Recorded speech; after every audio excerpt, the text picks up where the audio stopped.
My screen up. Yeah. Okay. Hello, everyone. Welcome. I think we'll give folks one more minute to trickle in and then we'll get started.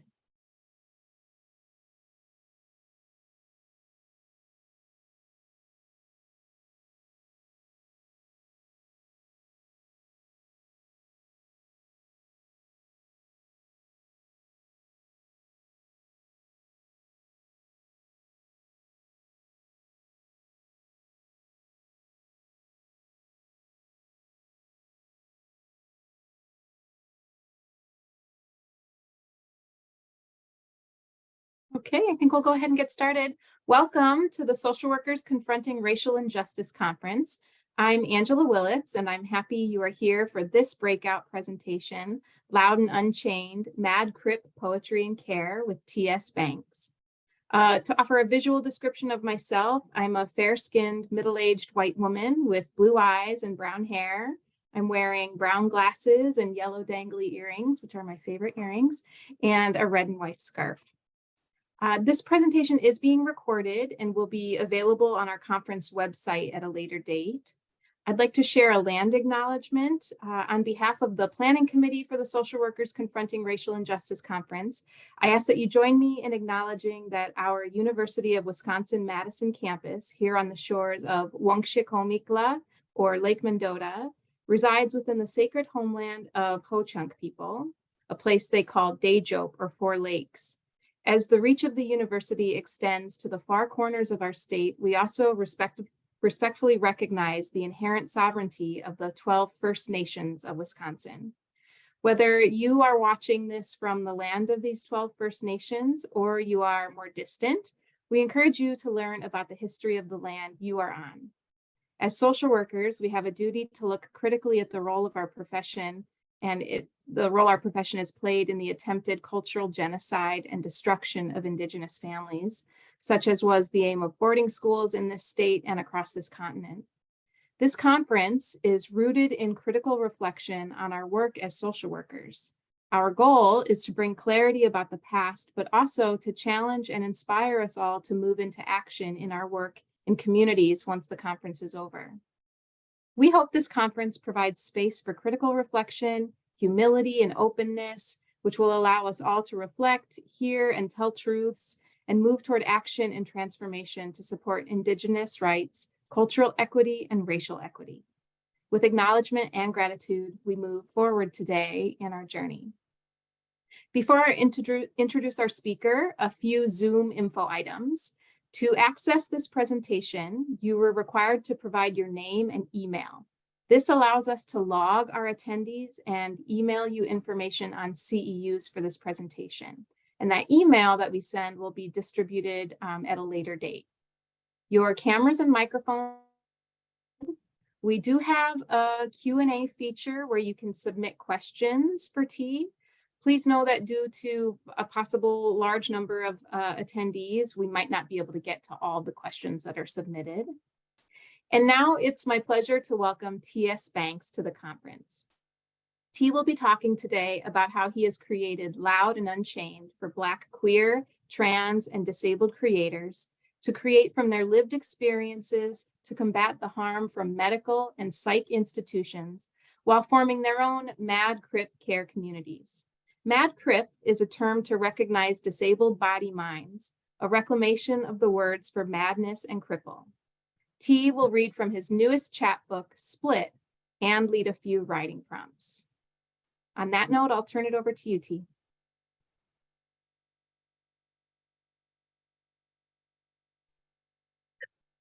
Hi y'all, my name is T.S. Banks and I am so excited to be with y'all today. I'm gonna give a visual description of myself. I am a dark-skinned, Black and fat, non-binary trans person with mid-length locks with gold tips. I have on auburn-colored chunky Black glasses and a hoodie that is orange mostly that you can see with some Black. And around me and to the side is a trans pride flag as my background, that is blue and pink and white. And that also has the trans symbolage on it. And then right behind me, if you can see it in gold, it says Capricorn season. Shout out to my bestie. Thank you, Jess, for getting that for my birthday. And a queer pride flag behind me that not only has the trans pride flag and the traditional rainbow flag, but also the additional brown and Black stripes added as well. So again, it's my pleasure to be with you all today for the Loud N Unchained Mad Krip Poetry and Care Workshop. And so when I get started, I always like to start out with a poem. And so I'm going to start off with, well, I guess, I'll start off with a poem, and it's called Split, for its namesake, my newest chapbook, Split, that just came out. And then we'll get into the nitty gritty. So, there's going to be a conversation between me and you, but enjoy this ride, honey, okay? All right, so Split. 1. When I am swept into a current, apathetic to water filling my lungs, and my legs and arms cannot deliver me to the surface, my only thing available for survival is spirituality. My most sacred practice is sleep, able to trust my body and God to react when my strength and awareness is cut. True faith appears when something else controls me. When I split, there's always a shedding. I used to feel bad that my mind would split, that it would let go of itself and shed itself of the present. I once held a smile for 18 months, every morning practicing how to hold my cheeks, how wide to open my eyes and to hide my anxiety. 2. Between me and me, feel it coming in the morning just when my eyes have grabbed that glimmer between the shades, something ugly peeled apart by reason, unreason with me. See me become a leaky faucet and tell me to get it together. When I feel the split coming, I sit up in my bed rewatching reruns with the hospital, buy popsicles and bite into the cold, reach for my blankets, awake from an alarm sounding for another appointment. 3, you don't understand what happens to me. Feeling the right hemisphere of my skull tingle, shifting to nervous laughter, speaking sentences with no movement in my lips. To me, I am communicating, but when the split taps at the foot of my bed, I choose my words carefully. But still, I can't describe the feeling in my right hemisphere, aching and itching, try to regulate my mood, try to capture the trigger and tame my mind to see the full picture. I hate when the peeling starts. My new skin, slippery and slimy, trauma that compels me to over-prepare, or trauma will split me. Thank you. So I like to do that poem, like I said, to get us into the space. A little bit about me. Yes, I'm T.S. Banks. You call me T. My pronouns are he, him, his. This workshop, kind of like how it's going to go, because there's so many of us, we're not able to kind of like read back to each other the prompts that I'm going to give you. So kind of how this workshop is going to go is that I'm going to kind of lecture a little bit. This is a poetic lecture, so I'm going to give you some poetry. I'm going to give you some of my own philosophies behind things. And then I'm going to give you some writing prompts that you're able to take with you and gnaw about and think about And hopefully you have enough prompts by the end of this to compile your own poem, and or just go into your own journaling nest and write more about this. So I right now am I hope that you can hear me all right. Sorry, one second. Let me just go check this chat real quick. Yeah, T, I just wanted to let you know. So it says you're screen sharing, but all we see is a black screen. We don't see your slides anymore. Oh, okay. And you might be at the end of your slides. So yeah, if you go back to the start and then start sharing again, hopefully that'll correct. Okay. Yep, we can see your slides now. Perfect. Okay, perfect. All right, thank you. So that was Split. Sorry, I'm just retract real quick. That was Split, a poem by me, and the cover art that you're seeing right in front of you is a Black cover with the skull. The skull is white and there are cracks in it. There is a butterfly coming out of one of the eye sockets, a butterfly on the side of the skull, and a butterfly at the top of the crack.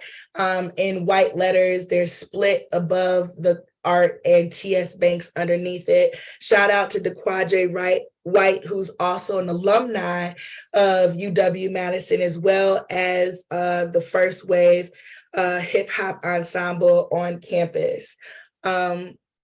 So like I was saying, how this is going to work, because there's so many of us, we're not able to kind of like write and then share. So as I'm giving this poetic lecture, and I'll be throwing out some writing prompts to you all, and then hopefully at the end you will have something to write about in longer form, or just take it back to your writing nest and think about things a little bit more for yourself.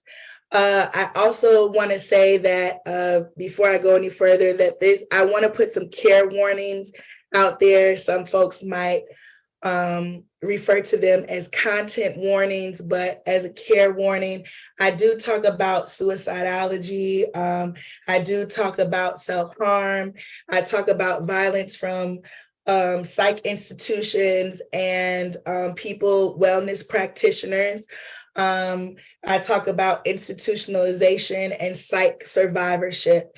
And at any point in time that those topics may become a bit heavy for yourself, please don't hesitate to leave. I won't be offended. And I believe this is being recorded, so please be able to ingest this when it works better for you. All right, some definitions that I want to kind of bring into the space to kind of guide why LNU, the guiding principles of LNU. And I think I got a little bit ahead of myself, but so I'll just say it like this. Loud N Unchained Theater Co. You're going to get the story as to who we are and like why we started and why I had to create this kind of like, gosh, is it an organization? That's scary to say. But why I created this hub of Black artists was really to center the stories of Black, queer, trans, disabled folks, specifically psych survivors. And so in order to talk about being Black and mad, I need to be able to tell you all what my definitions are, so that when you go back or when you're listening to me, we kind of have a common understanding. So some definitions that I would like to bring into the space is Krip, mad, ill, disability. There's going to be a definition by me, but I'm going to be leaning on a definition by T.L. Lewis. autonomy, and saneism, which I just want to bring my friend into the space, Nancy Yang. They really just wrote this really powerful articulation of what saneism is. And LNU was created to kind of combat saneism, not only interpersonally, but institutionally. And I think Nancy has really given a lot of truth to power, a lot of words and context. So I'm going to be kind of reading some of those definitions. So first and foremost, when y'all saw the title to this and you're like, okay, Loud N Unchained, we might have seen them around town, you know, doing events with Black, queer, trans folks and disabled folks. But he always using this word mad or crip. So I'm gonna break it down a little bit. So crip, okay. I also want to preface this too. I had access to the university, yes. But when I graduated in 2015, the disability studies track was just starting to pop, okay? I only had one class, and it was the last class before I graduated with my bachelor's from UW, and it was led by Dr. Ellen Samuels, okay?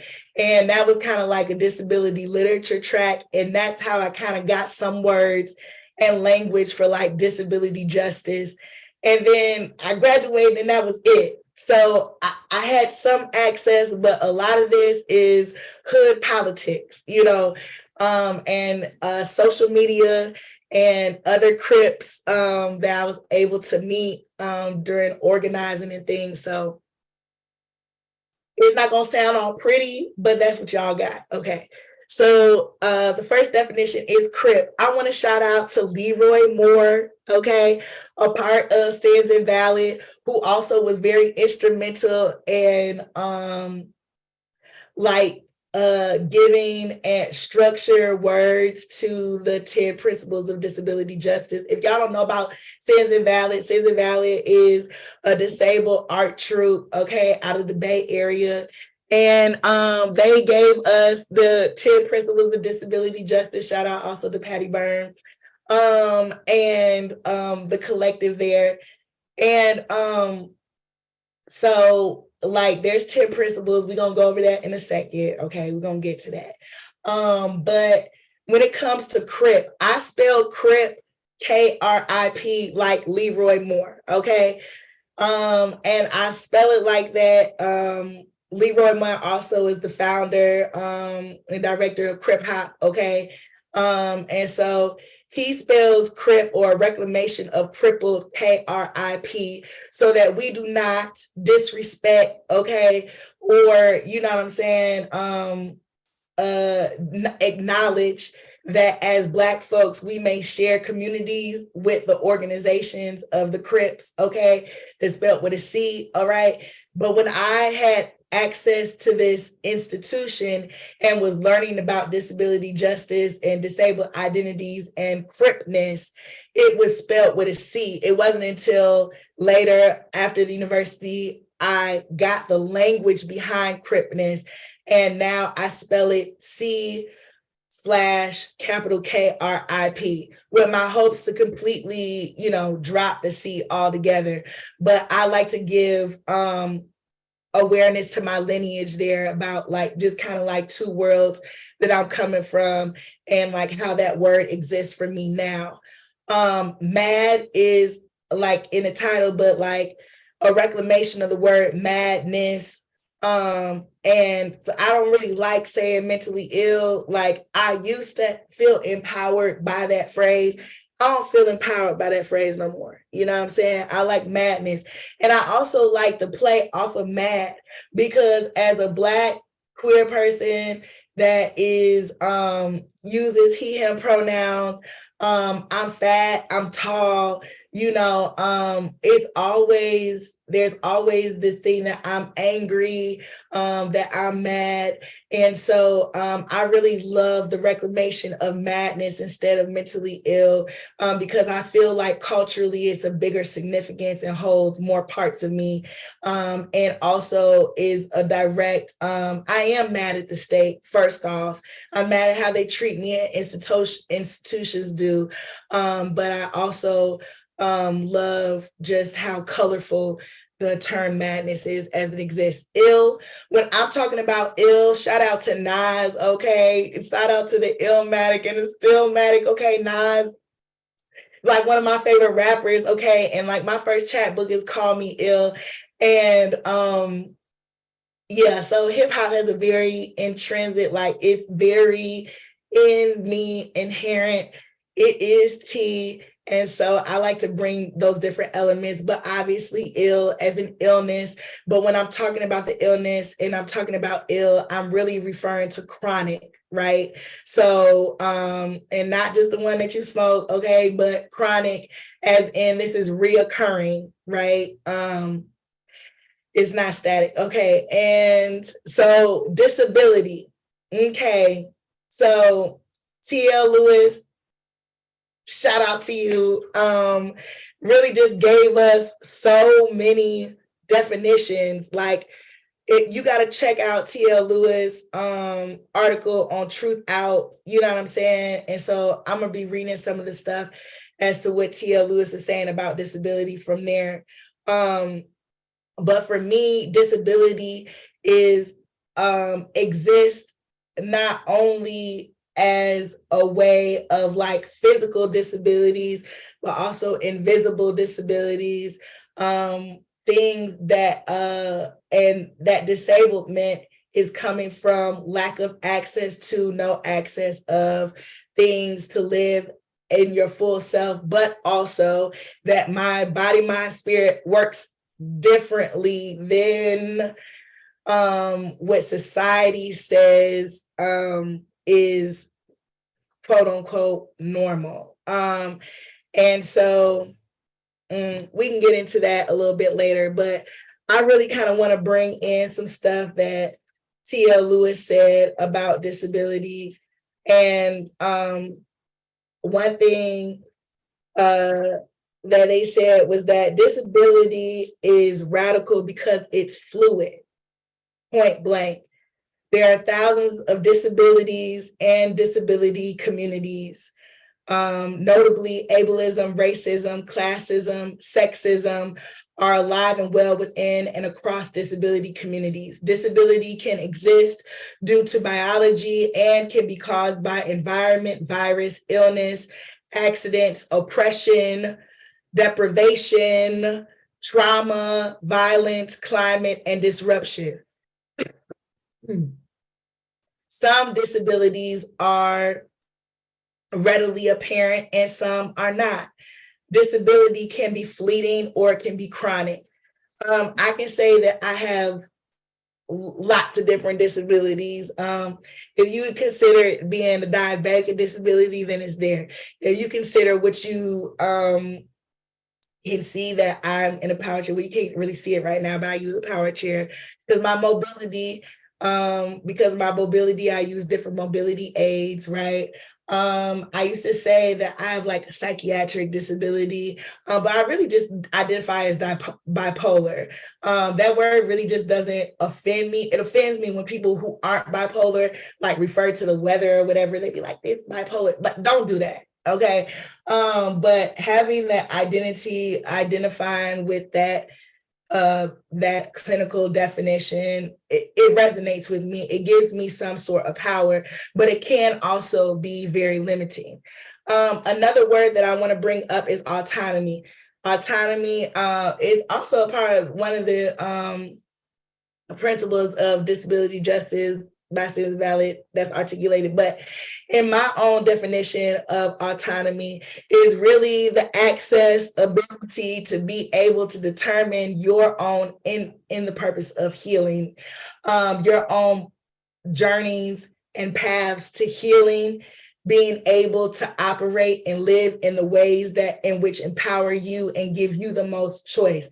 Right now, we're hearing a lot of stuff about bodily autonomy and respect to reproductive justice. And on that note, disability justice is a reproductive justice issue. Reproductive justice is a disability justice issue. They go hand in hand, okay?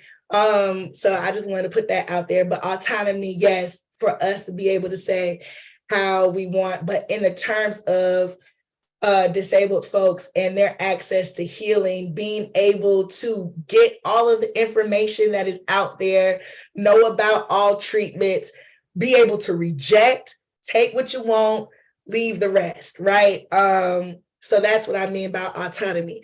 And then Satanism, I am so excited because LNU was started like when I first became or recognized myself as disabled back in I was 19, so let me do the math.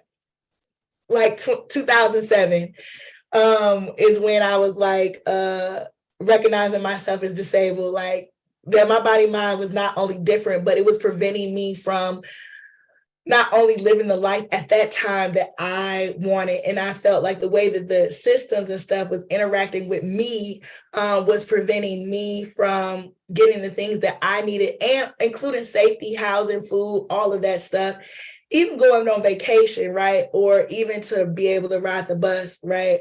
Or receive treatments for whatever.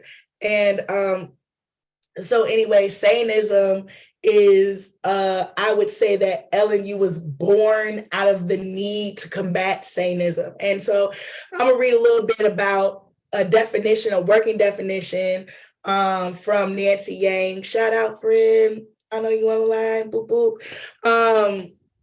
And so they say that Satanism is the systemic way that mental, emotional, and spiritual states are categorized, labeled, forced to be put on display as commodity that is either praised or punished. Satanism is where value is assigned to the myriad of mental, emotional, and spiritual states that exist by those in power, solely based on those in power's arbitrarily understand. Satanism is the carceral system, so carceral, locked up, jails, prison, right? That polices all mental, emotional, and spiritual states that exist by those in power solely based on what those in power understand, but also can claim and abuse power so as long as they are willing to participate in that policing. Satanism encourages folks, even mad and disabled community, to misunderstand, police, and denounce each other based on how we externalize our mental, emotional, and spiritual states and experiences. Satanism is the way that the experience of disembodiment, right? So not being able to be within oneself, right, is misunderstood and devalued in comparison to embodiment. Now, it's a lot going on right now because it's a lot of people out here that's wellness practitioners that's going to tell you that they know about embodiment and disembodiment. Let's talk about where that lineage is coming from. We're getting a lot of that wording and stuff from somatics. And although it has been co-opted by white people, somatics, Black and brown and indigenous folks, we've been doing somatics, even though we might not have been called it that name. Okay, so embodiment and disembodiment is inherently Black, indigenous, brown. We've been doing that. That's how we've been surviving these carceral states of punishment, right, and policing, right, for oppression, right, and colonialism. But okay, anyway, I digress.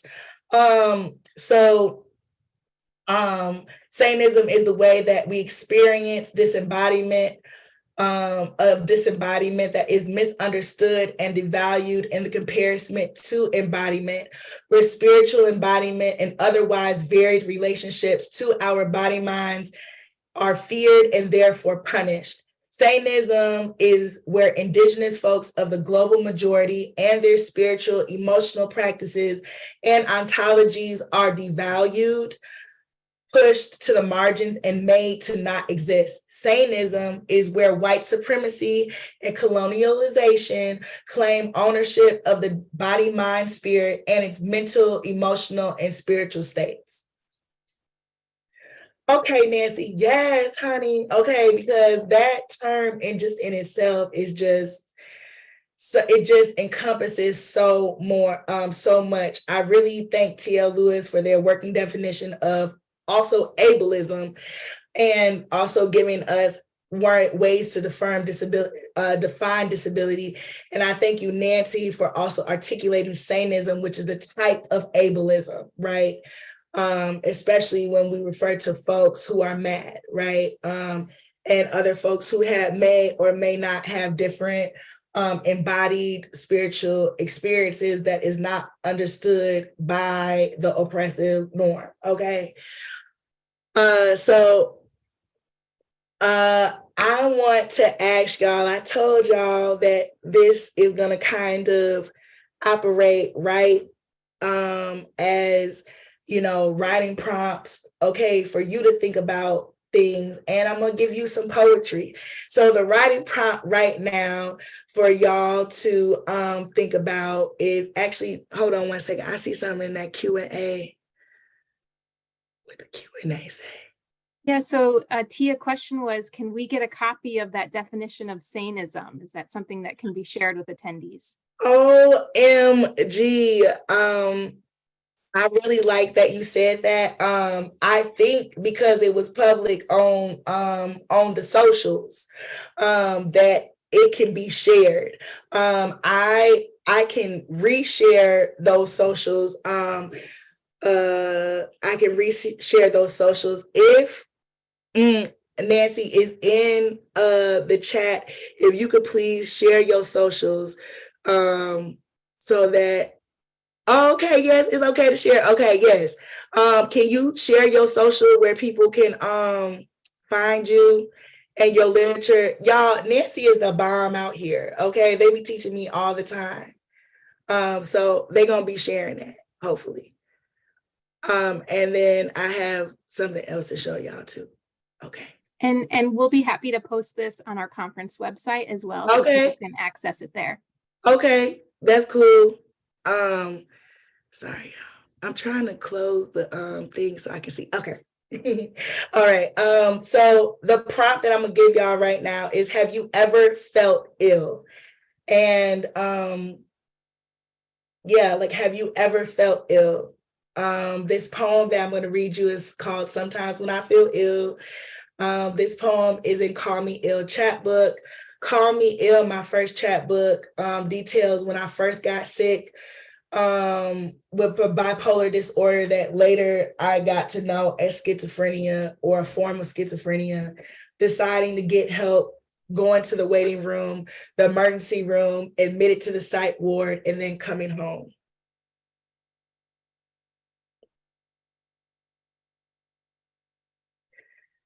So sometimes when I feel ill, sometimes when I feel sick, I disappear into another world, and 2, lose my grip, 3, binge, 4, insulin shot 6 times a day, 5, the morbid obesity, 6, the schizophrenia, 7, the mania, 8, the depression, 9, the sex that I wish would last longer, the second person to tell me that I was beautiful and minted, when I 10, fly off the cusp of what is real, always a contrast, 2 spirits, health and sickness, 11, juxtapose, beside myself, inside my head, everything feels intense, I can't name it. 12, the babble, the noises, how they pin my ear to the wall, leave me stiff and rigid, a closed mouth, a tear, a smile. So if you get the chapbook, you'll see that that's like the opening poem, and I'm getting ready to like really just like, I'm sick, I'm losing everything around me, and I really need some help. And I'm reaching out to people at my church and my parents. And at the time, I didn't even have a therapist. And the only thing that I knew was that I was so ill, I needed to go to the hospital, but I didn't know what that process was gonna, I didn't know what that was gonna obtain. Like, I didn't know what was gonna happen. But I do know that I was hospitalized over 13 times. And the span in which I was in hospitalized or psych institutions forcibly or on my own, even though it was 13 times, I spent an average, or not an average, but a culmination of 8.5 months institutionalized over a span of about 5 years. And I had this doctor at Meriter, and he was like, you're just like coming in and out. You're like, your depression is treatment resistant. Like, I just believe that there's all of this stuff else going on, and that it's really just your lifestyle that you haven't reconciled with. And that is what is preventing you from being well. And I'm about to quote Dr. Freeman, because not only was that so detrimental to me, but also was a starting force as to why I had to start LNU, which was telling my story, living Loud N Unchained, because there were doctors that thought that the way that their medicines and treatments were not working for me, a Black body that is living under this colonialization, that their treatments and medicine weren't helping. That didn't have nothing to do with me. Then that's not a moral issue. That means that whatever you got is not working for me, but it doesn't make what I'm going through any less real, right? And so Dr. Freeman was said to me that, and this is a straight quote, "I'm not saying that being gay is wrong, but you think that it is. That's why you hear voices. It's just your inner thoughts and conscience coming to the surface. We're taking you off of the haloperidol and starting you back on antidepressants. Really, only therapy will cure you of this, because we cannot help you here. We don't cure issues of morality." That pissed me off. That's so dangerous to say to someone that you are not going to give them any help, to forcibly put people on medicine, have them on medicine for so long, and then strip you of it without any type of guidance on how to taper off. It was just, you're done, we're sending you home. After that, I did, fair warning, I did try, to end things, because I felt like there was no way out. I felt like that they were telling me that it was made up, and that because I was going through so much trauma was the reason why. And it doesn't matter the reason why anyone is having mental wellness crisis. If you are a practitioner, your main job is to find out how to help, not to minimalize. And I just want to say, for any other folks that's on the line that may be identify as queer, trans, or like non-binary, don't let practitioners gaslight you into anything. Your family, your community, anything, spiritual people, don't let them gaslight you. If you find something that is helping you, if you find a term, right, that will help you understand yourself, or a term that feels good to you, if you find treatments and practices that work for you, then that's what works for you. Don't let anybody shame you or prevent you from getting what you need. But that's what happens when people that have access to these hospitals and knowledge and things, when they gatekeep, when they let racism, ableism, sizeism, saneism, all of these isms get in the way, they're creating a dangerous, dangerous cocktail where people either succumb to violence of other folks or violence onto themselves. And I know I got a lot of social workers on here, so I want to address the social work to prison pipeline. If you share the same buildings, right, as other folks that are able to have the capacity, don't be calling the police on people. Don't minimize or gaslight folks, right? Don't give answers or offer things or take things away as if you know the best things. Your job is to offer all of the things that you know and support the person in making their own decision.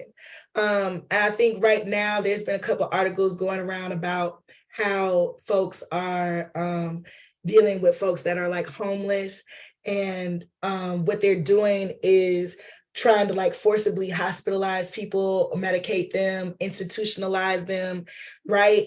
And that is not the answer. So I'm asking us, with sharing my story and why I had to start LNU, for us to start thinking about and imagining other ways in which we can provide care for folks, in which ways we can de-escalate, right, crises without institutions, without violence, without police. And so with that, I got another poem for y'all. Okay. And it's called Badger Care. And if y'all have seen or heard some of my other performances, you probably have heard Badger Care before. But this is just to kind of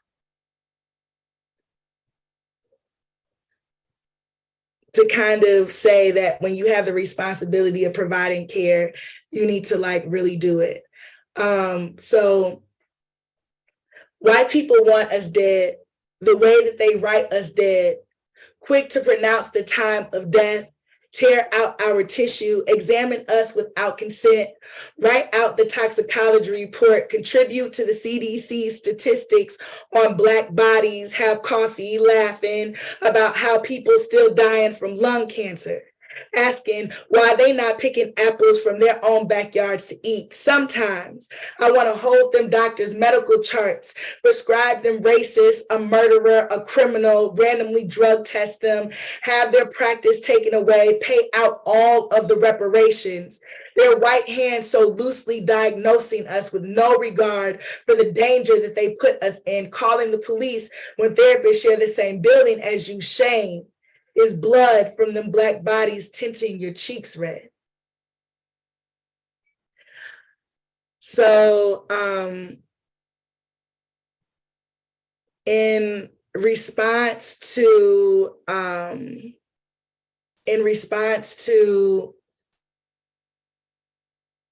that, and to like let it sink in, and also to like save my voice, I'm gonna like let us have a little 3-minute break. So I'm gonna just mute myself and go on pause, and we're gonna come back at 2:46. Okay. All right.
Alrighty. Thank y'all for being with me and taking this journey. So please feel free to interrupt me at any time. I'm going to go off a script because I'm like losing my voice. Child, you know, with the panini going on, you know, masking and everything, I have not gotten ill in 3 years. So thank you to masking. However, this little bitty cold is taking me out, honey. So I am like steady, like losing my voice. So I'm going to try to take us as much as I can, but kind of want to get into the nitty gritty. I've given you all of these definitions on Satanism, ableism,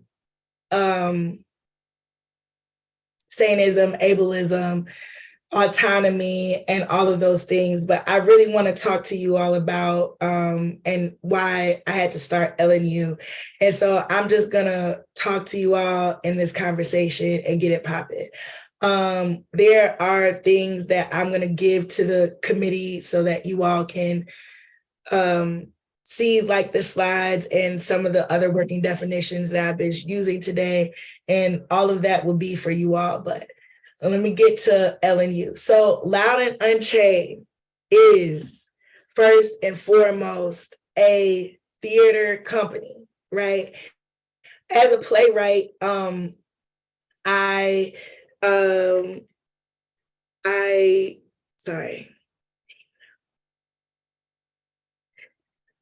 as a playwright, I decided to name Loud N Unchained as a theater company because its namesake, Loud N Unchained, came from these plays that I did through the Line Break Festival.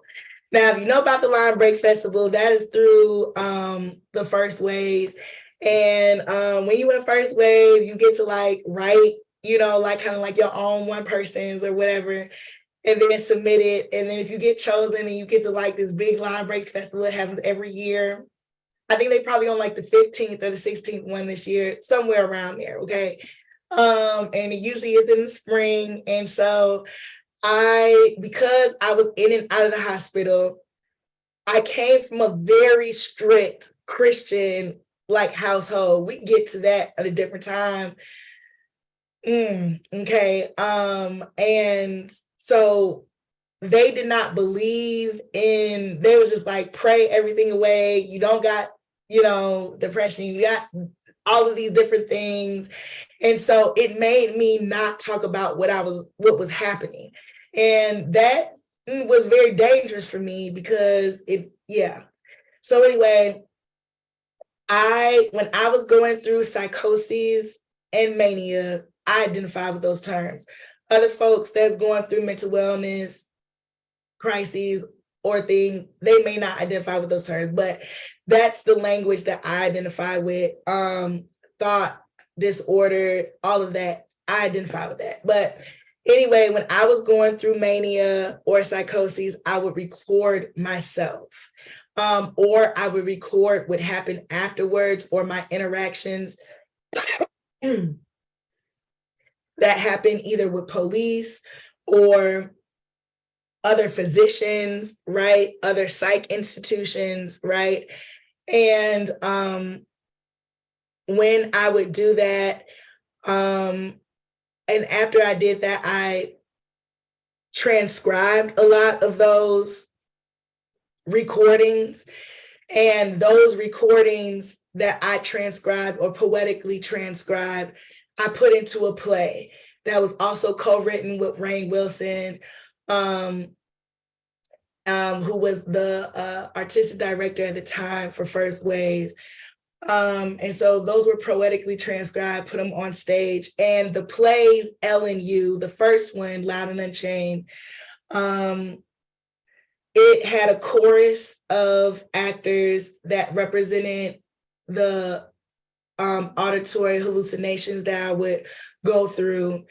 And then I had several different actors that would represent myself in the different states that I would be in, whether that was mania, psychosis, depression, whether I was like in my body or not. There were different actors to represent that. And that's kind of like how it was written. I had sound that would play throughout the play that would mimic the way my auditory hallucinations would be. So you not only had this chorale of folks that were kind of embodying what I was going through, but you also could hear what it sounded like to me. And every time after I would do a play, there would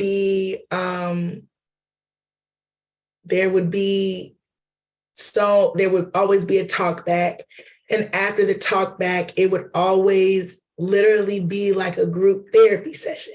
I don't know how else to say it. It would be a whole bunch of other mad Krip folks that would stay after, and they would say how their experience was the same or different. Now, one thing that I did that was different than other folks, or what I hadn't seen at the time, because I knew that I was bringing up very traumatic experiences, I asked local therapists and other wellness workers and practitioners that I trusted, that I knew was safe, to come and not only facilitate the talk back, but also if somebody was like if something was being activated in someone by hearing these stories or hearing what was going on, that they would have someone safe to talk to that wasn't going to force them into any treatment, but was just going to listen to them, give them some techniques, right, to de-escalate the activation that was going on, present to them options, and give them some tools, breathing tools, imagery, whatever, so that they could safely move through whatever was happening while witnessing, right? And after all of those, the talkbacks would always go so much longer than the time was allotted, because that space was sacred. Anytime that you have mad, Krip, ill folks, thank you. I'm seeing the love in the chat. Thank you. Anytime you have mad, Krip, ill folks, that space is sacred, right? And it should not be disturbed in any way. And I think that if you are producing art in some type of way that is going to elicit a response, if you are talking about things that are very deeply traumatic in order to free yourself, right? In order to break the chains, unchain yourself, be loud about it, right? Then I think it is also okay to think about what ways can you bring in support to round out the space, right? What do you use as grounding techniques? Something that I use, like I'm using with y'all, is bringing in writing prompts, right? What are there ways in which during the performance you can allow folks to breathe, right? What ways can you allow them to feel themselves, right? Recognize what is going on and give them tools to move through it, right? Not shame it, not judge what you're going through, to recognize it, right? And safely move through it, right? And so after all of these things, I then, that was happening. And then also at the same time, which was very real, a part of this ensemble or this hip hop community at a predominantly white institution. We know what UW-Madison is. I mean, this is UW-Madison. I'm talking to y'all right now, okay? We know what it is, okay? But when you have these hip hop artists, right? Black, brown, indigenous, other folks, right? Coming into a university that is predominantly white, and their trauma, their pain, their art, which a lot are coming from the spoken word slam world, right? And in that slam world, which can be so toxic, is to put your trauma or your poems, right? Whatever you're going through that is deeply intense to an illicit response, right? To get points, to win, whatever. A lot of us were coming from that lineage, right? So we were taught and brought up to that's what we needed to perform, right? Without any other way or context or to separate ourselves. So what was happening was a lot of students were dealing with mental wellness crises, and a lot of things were happening and we weren't being supported. And that's not fair. I think artists, a lot of times, like even in COVID, we saw, and we're still in COVID, we're still in the pandemic, okay? Let me not make it sound like it's over, because it's not. Okay, wear y'all masks, okay? Wear your masks. But anyway, you know, we saw as artists, you know, as the pandemic is still going on, that art, when we went into strict lockdown, the only thing that was getting people through was artists. The onus has always been on the artist, right? And it was disabled artists who had already been forced into isolation, me and lots of other folks, right? Okay, that had already learned to deal with isolation. The onus was on us to create content so that folks would be able to survive. And that's just the truth of it. Let's be real, right? And so when you have a big multi-million-dollar university, you have this only hip hop, you know, ensemble in the nation, how it is, and you coming from these lineages where talking about our trauma elicits a response or support that can be very violent and detrimental when you don't have support.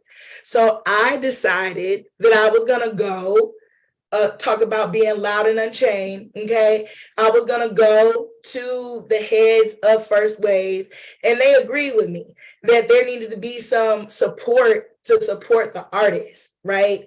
Wholeheartedly. If we're gonna bring this art, this gift, this healing, okay, to this space, then we need to be wholly supported. So they went with me, and I argued to the greater powers that be at the university that we needed to have a full-time therapist on call for all of the artists that was in the First Wave division, right? Or OMAI, whatever you want to call it, okay?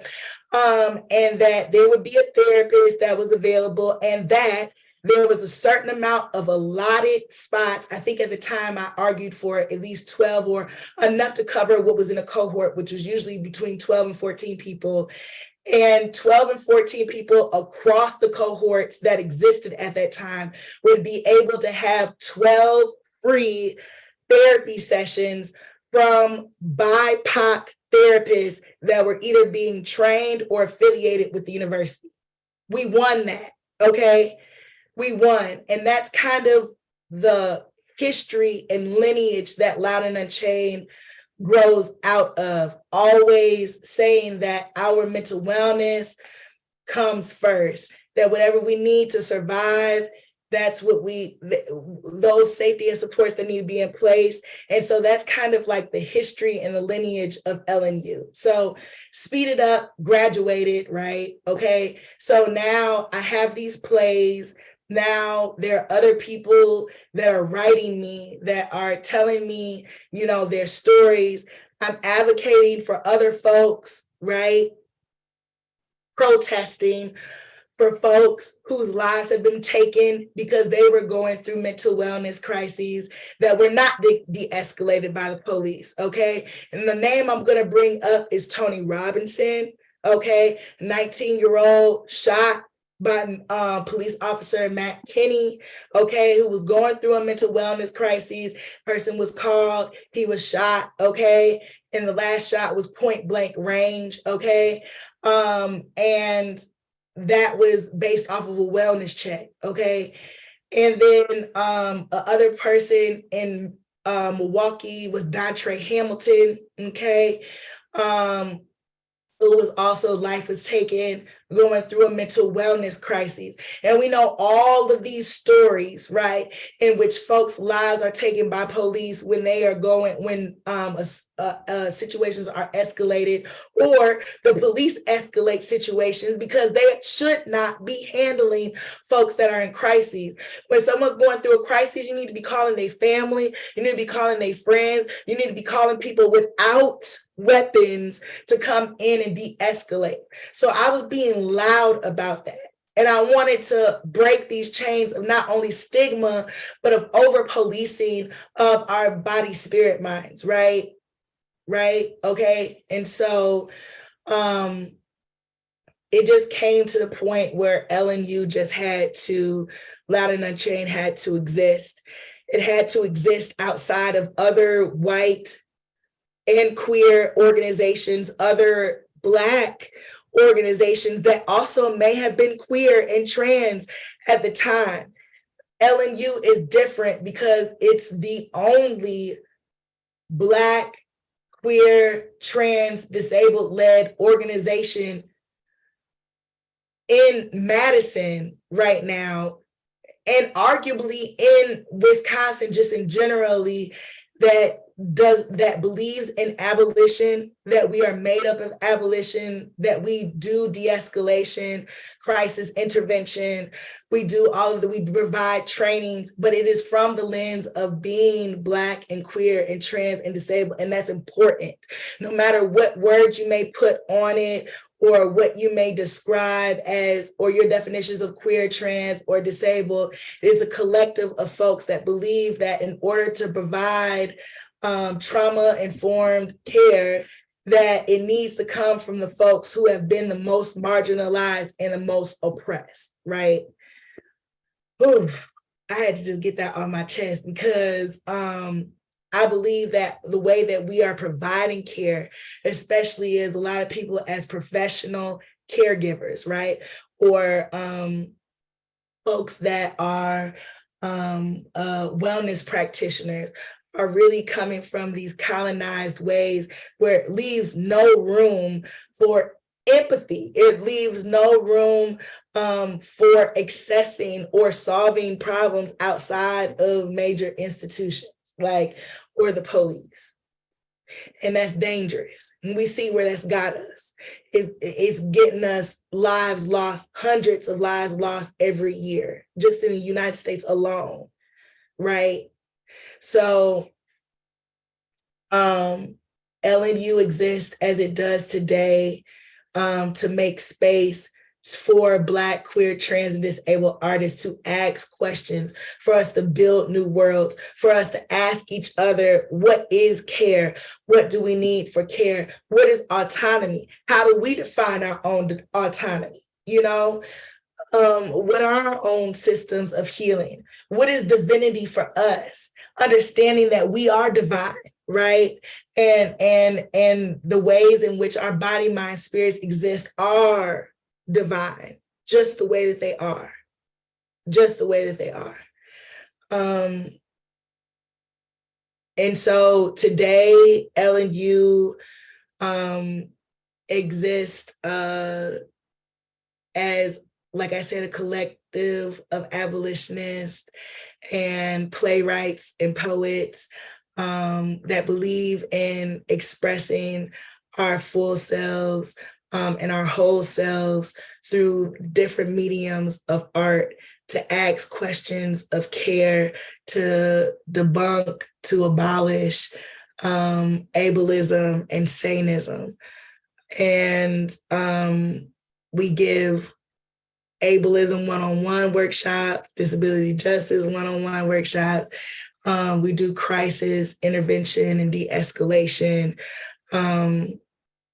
We write plays and poems. I have an artist that just came out under LNU Publishing House LNU Publishing House just started last year. And I have my 3 chapbooks under it, but we also have another artist, Lexi Linez. Please check her out. To check out the work that LNU is doing, check us out at lnutheaterco.com. I got a slide that has that, but I just really needed to get to the nitty gritty. And that slide will have my contact information, and I'm sure there are other ways to get to it. And because I'm losing my voice, and I also want to get to any other questions that y'all have, I'm going to kind of end like my lecture right there. But if y'all have any questions, like, let's dive into it. Let's have conversation. I know I used a lot of different terms like what is cripness, madness, different definitions we got from Nancy Yang as far as sanism, working definitions of disability and its fluidity by T.L. Lewis. So like, if you all have any other questions, let me know. We can kind of like talk. Or Angela, if y'all have anything to say, let me know. And I'll just kind of leave it open. Oh, yes, care plans. Thank you, Nancy. Yes. Also creating care plans, like who is in your networks, who are in your care webs. We also do that type of work. And yeah, so I'm opening it up for questions at this time.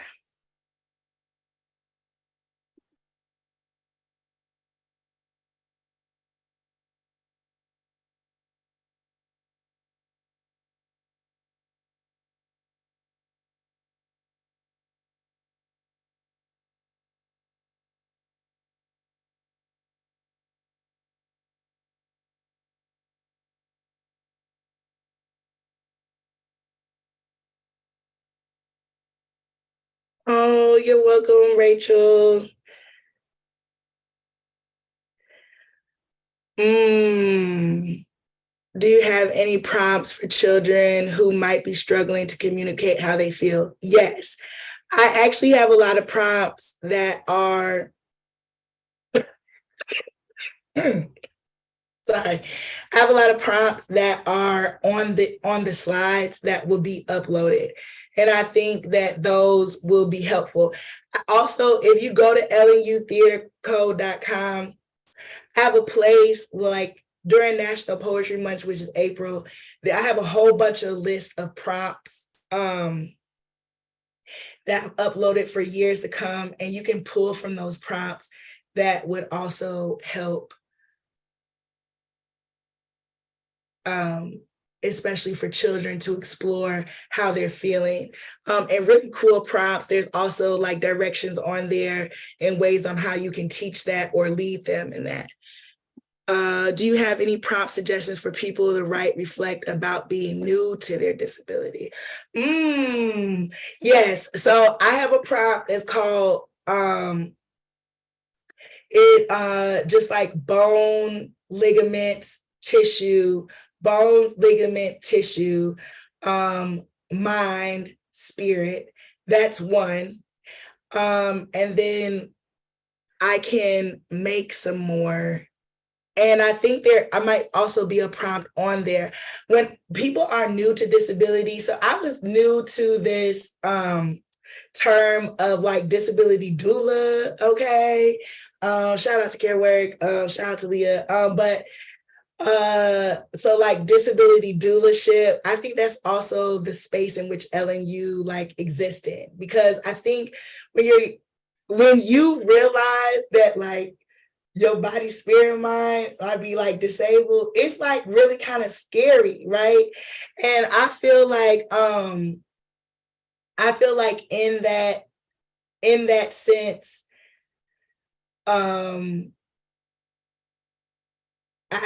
I encourage folks to write about the ways in which they're feeling at that moment. Outside of the word disability, right? What is it feeling like internally, just as yourself? How is sound interacting with you? How is vision, sight interacting with you at the moment? Is it not, right? How are you physically feeling within any apparatus that you may be sitting or laying down, and really trying to give words to that. What is the website for us to use writing prompts and practice? Thank you. Okay. It is and you know what? This is what I'm about to do. I'm about to share my screen. I'm about to share. Okay, yeah. Okay. Y'all. Okay, y'all. Okay, hold on. Okay. That's where y'all can get LNU. Can y'all see that? Yeah. Okay. When you go to that website, you can pull down the tab, little like hamburger tab, and it's gonna bring you to writing prompts. And there's gonna be a lot of writing prompts on there.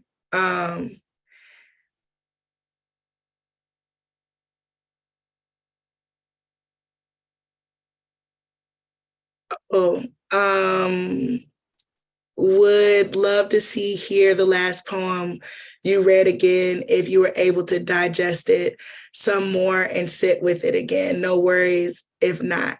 Oh, what was the last poem that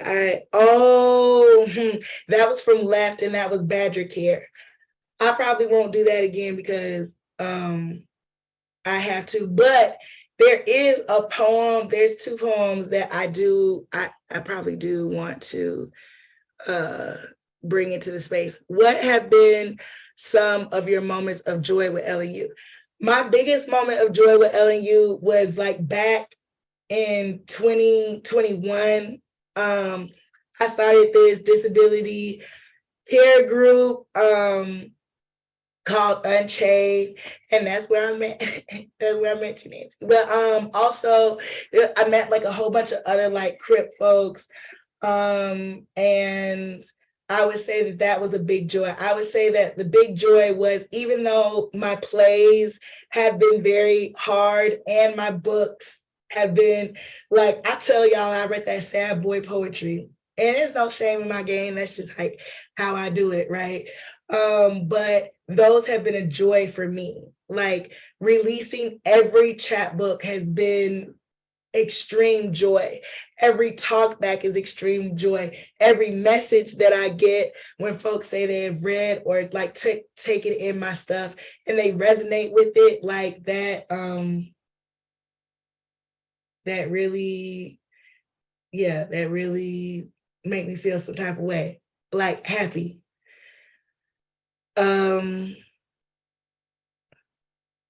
I would say that, I cannot see the, there they go. I see them. Sorry, I didn't mean to click on those so that I could.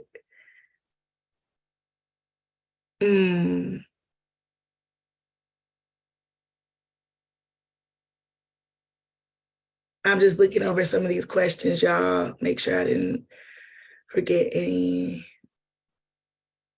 I think you got to all of the ones that have come in so far. Okay, cool. I like to leave on a poem.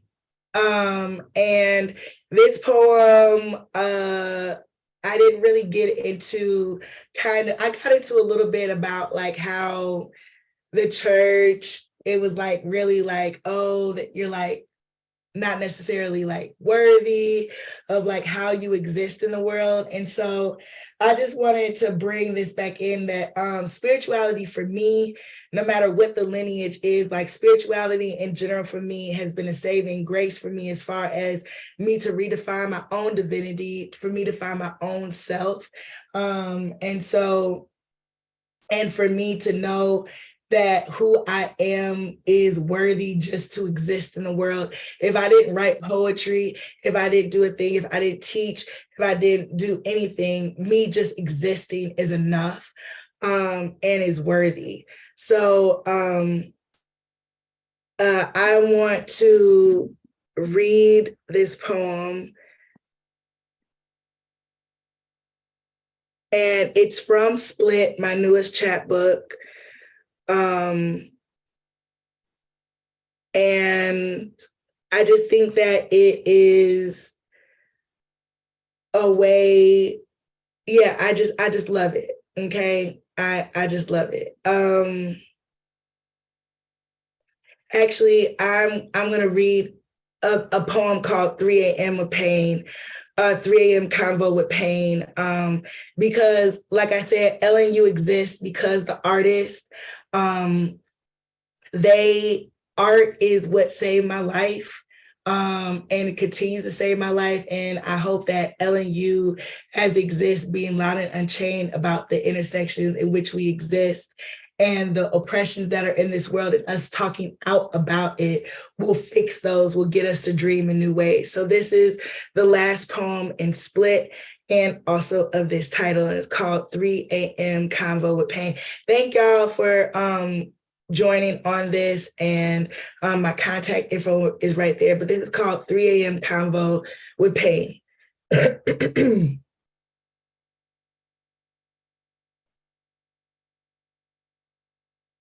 In the middle of the night, when my pain shifts me awake, trying to have a conversation about its needs, and usually I am unavailable. Pain argues with me for attention, opens up about their grief, makes several attempts to start the conversation, warning me to listen.